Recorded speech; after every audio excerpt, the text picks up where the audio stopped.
1020. Thanks for joining us. We're going to be covering Module 9, and what we wanted to talk to you folks today about is what we call field ID. This is very important. It's like I talk to you folks and I always say, you're welders. What does a welder need to know about metallurgy to give you the best bang for your buck, right? What are you really going to use out in industry? So what field ID is a lot of times as a welder, you're going to be charged with building products. And it's very simple. You know, it doesn't matter who you are, what shop you go to. If it's something brand new, the CNC person is going to cut all the material out for you on the burn table, right? They're going to put it on a pallet. They're going to have a job number, and they're going to give you a blueprint. And on that blueprint, it's going to tell you what material you're working with. And the head welder, he or she's going to say, I want you to MIG weld it, TIG weld it, whatever, right? Stick weld it. Well, what you folks are going to learn a lot of times, though, is as you further your career, you're going to have a lot of times where they're going to turn you into a fill welder. And what I mean by that is, in the shop, it's a lot easier. Fill welders are usually sent out in our industry, you guys, where, you know, you may have to go to Los Alamos to weld. You may have to go, you know, to Grants to weld. It just depends where you have to do a repair or an install. And what happens is the environment isn't quite as controlled, okay? It would be like you folks, you know, you're learning to weld around the house, right? Your dad or mom or uncle have this welder, and they're like, I got the welder, and you want to practice welding. We have some metal behind the barn, let's say, or the garage, right? You will go back there, and there's a pile of metal, but you really don't know what it is. This is where field ID comes into play. It's a way that a welder can figure out, by process of elimination, what material type they're working with. So it's for being able to build something, but you have to figure out what that metal is before you understand what's the best practical way to weld it.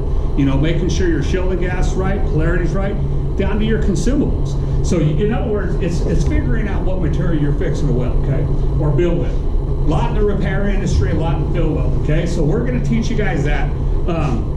We use basic tools, okay? You're gonna see that in field ID, you can use a file, believe it or not. We're gonna show you how to do this. You can use a magnet to figure stuff out. You can use a grinder. It's like and we'll show you the tricks of the trade, you guys, but I can look at a spark stream, I can tell by how much bursting it has, how long the bursting is, down to if a material throws a certain color spark stream, that'll also tell you, okay? I've seen chisels used. And of course, oxyacetylene unit, believe it or not. Any flame type, which welders use oxyacetylene to do. So what we do is, these are tools that welders readily have available, right? This is what you guys already have this in your toolbox.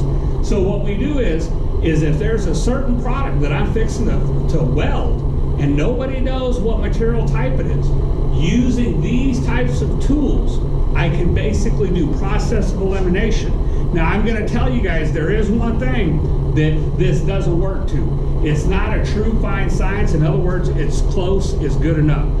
We talked in this class about different types of stainless steels, different types of carbon steels, right? Low, medium, high. You have 304, 308, 309 stainless. There's 4043 aluminum, 5052, 6061, 7000 series. In other words, I can tell what material type it is, but you probably wouldn't be able to tell exactly what series it is. So if you use these tools and identified, okay, this is a piece of stainless I'm fixing to work with, it wouldn't be able to tell you, is it 304 or 308? That's just through sheer experience of knowing what the product is used for that would kind of give you that final answer of which electrode or filler wire to use. So hopefully you guys enjoyed this field ID. I found it really beneficial in my career, and I think you will too, because there's going to be a lot of times where they put you in a situation and they're like, we don't know, somebody built it 20 years ago and we need to add this arm or bracket to it. Go ahead and weld it.